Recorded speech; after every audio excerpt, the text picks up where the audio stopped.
Hello বন্ধুরা, welcome to only sports view. তো এই ভিডিওতে কথা বলবো ইন্ডিয়ান ফুটবল আইএসএলে মোহনবাগান এবং ইস্টবেঙ্গলের কোচ নিয়ে আপডেট রয়েছে। ফাইনাল আপডেট যে ইস্টবেঙ্গল মোহনবাগানের কোচ কে হতে চলেছে এই পরবর্তী মরশুমের জন্য। এছাড়াও ডুরান্ড কাপ নিয়ে আপডেট রয়েছে, ডুরান্ড কাপ কবে থেকে শুরু হচ্ছে, এছাড়াও ডুরান্ড কাপের প্রতিটি ভেন্যু কোথায় ঠিক করা হয়েছে। তো সেই সব বিষয়গুলো নিয়ে আপডেট রয়েছে এই ভিডিওতে। তো ভিডিওটি সবাই শেষ পর্যন্ত দেখতে থাকো, আর চ্যানেলে নতুন হয়ে থাকলে চ্যানেলটি সাবস্ক্রাইব করে পাশে থাকা বেল আইকনটি অন করে পাশে থেকো। তো সেখানে সবার প্রথমে যদি মোহনবাগানকে নিয়ে কথা বলি, তো মোহনবাগানের হেড কোচ কে হতে পারে এই মরশুমে, যেখানে মোহনবাগানের হেড কোচের নাম অনেক দিন ধরেই শোনা যাচ্ছিল। যেখানে পাঞ্জাব এফসিতে লাস্ট দুটো সিজন কোচিং করানো ডিলিম পেরিস, মানে পানাজিওটিস ডিলিম পেরিস, তার সঙ্গে মোহনবাগান কথাবার্তা বলছে, অনেক দূরই কথাবার্তা এগিয়েছে। তো এরকমই কথাবার্তা শোনা যাচ্ছিল, কিন্তু পরবর্তী সময় আবার শোনা যাচ্ছিল পিটার ক্যাটকির সঙ্গেও মোহনবাগান কথাবার্তা বলছে, পিটার ক্যাটকির সঙ্গেও ইন্টারভিউ নিয়েছে। এছাড়াও পানাজিওটিস ডিলিম পেরিসের সঙ্গেও ইন্টারভিউ নিয়েছে মোহনবাগান ম্যানেজমেন্ট। তো সেইখানে যেরকমটা এখন বর্তমান সময় আপডেট পাওয়া যাচ্ছে, যেখানে পানাজিওটিস ডিলিম পেরিসি মোহনবাগানের হেড কোচের পদে আসতে চলেছে। তো এরকমই আপডেট রয়েছে, যেখানে যথেষ্ট ভালো একজন কোচ, আমার পার্সোনালি ভালোই লেগেছে কোচটাকে। যেখানে লাস্ট দুটো সিজন যখন সে পাঞ্জাব এফসির কোচিং করিয়েছে, সেখানে যথেষ্ট ভালো লেগেছে পাঞ্জাব এফসির কোচিংটা তার আন্ডারে। যেখানে হয়তো পাঞ্জাব এফসি দুটো সিজনে খুব একটা ভালো জায়গায় শেষ করেনি, প্রথম সিজনটা 10 নম্বরে শেষ করেছিল এবং লাস্ট যে সিজনটা হলো সেটা 6 নম্বরে শেষ করেছিল। যেখানে এই ডিলিম পেরিসের যথেষ্ট ভালো কোচিংয়ের ক্ষেত্রে স্ট্যাটিস্টিক রয়েছে, যথেষ্ট ভালো কোচিং করায়। হয়তো ভালো টিম পায়নি বলে অতটা ভালো সাফল্য এনে দিতে পারেনি পাঞ্জাব এফসি। যেখানে মোহনবাগান টিম, যেখানে বেশিরভাগই সবাই স্টার প্লেয়ারে ভরা, তো সেখানে আশা করছি এই টিমটা নিয়ে যথেষ্ট ভালো কোচিং করাবে ডিলিম পেরিস। যেখানে এখনও পর্যন্ত এরকমই আপডেট রয়েছে, প্রায় ফাইনাল স্টেজে কথাবার্তা এগিয়ে গেছে, শুধুমাত্র অফিসিয়াল অ্যানাউন্সমেন্টটা হয়তো হওয়া বাকি রয়েছে, তো সেটাও যে কোনো সময় হয়ে যাবে।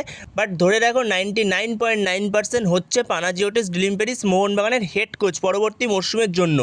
তো এরপরে যদি আমরা ইস্টবেঙ্গলের হেড কোচ নিয়ে আলোচনা করি, তো ইস্টবেঙ্গলেরও আরও একজন হেড কোচ যে হতে চলেছে, সেও আইএসএল এক্সপিরিয়েন্স কোচ এবং সে ভারতীয় ফুটবলটাকে খুবই ভালো মতো চেনে। সে আর কেউই নয়, অ্যান্টনিও লোপেস হাবাস, যে আমাদের পছন্দের দাদু। তো সেই অ্যান্টনিও লোপেস হাবাসকে নিয়ে আর নতুন করে কিছু বলার নেই। সে ভারতীয় ফুটবলকে কতটা ভালো করে চেনে এবং ভারতীয় ফুটবলে তার কী সাফল্য রয়েছে।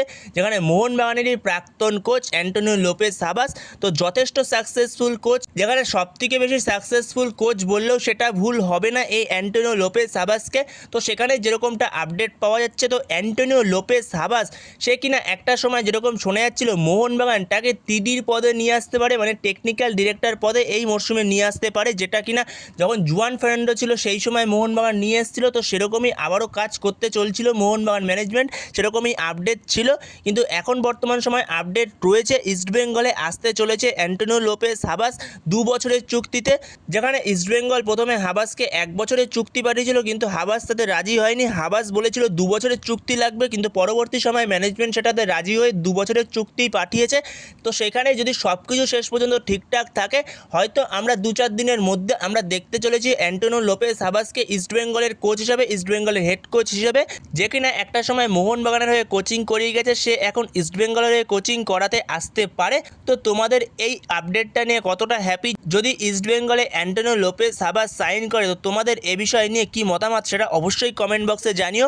কিন্তু যেরকমটা আপডেট পাওয়া যাচ্ছে ইস্টবেঙ্গলের কোচ প্রায় ফাইনাল স্টেজেই, যে অ্যান্টনিও লোপেস হাবাস হয়তো ইস্টবেঙ্গলে আসতে চলেছে, এটাও প্রায় 99.9% কনফার্ম ধরে রাখতে পারো। আর উল্টো দিকে মোহনবাগানের যে কোচ ডিলিম পেরিস, সেও মোহনবাগানে আসতে চলেছে, এটাও প্রায় 99% কনফার্ম। তো তোমাদের এ বিষয়ে কি মতামত সেটা অবশ্যই কমেন্ট বক্সে জানিও। তো এরপরে যদি আমরা ডুরান্ড কাপ নিয়ে কথা বলি, তো এই মরশুমে ডুরান্ড কাপ শুরু হতে চলেছে 25শে জুলাই থেকে। যেখানে 25শে জুলাই থেকে শুরু হয়ে 23শে আগস্ট অবধি ডুরান্ড কাপ হবে। যেখানে ডুরান্ড কাপের যে ভেন্যুগুলো ঠিক করা আছে সেগুলো হলো কলকাতা, রাঞ্চি, গুয়াহাটি, ইম্ফল আর শিলং। তো এই 5টা জায়গাতে ঠিক করা হয়েছে ডুরান্ড কাপের ভেন্যু। তো বন্ধুরা, এই ভিডিওতে এই আপডেটগুলো নিয়ে আলোচনা করার ছিল। তো তোমাদের মতে তোমরা কতটা খুশি মোহনবাগানের হেড কোচ এবং ইস্টবেঙ্গলের হেড কোচ নিয়ে, তো সেটা অবশ্যই তোমরা কমেন্ট বক্সে কমেন্ট করে জানিও।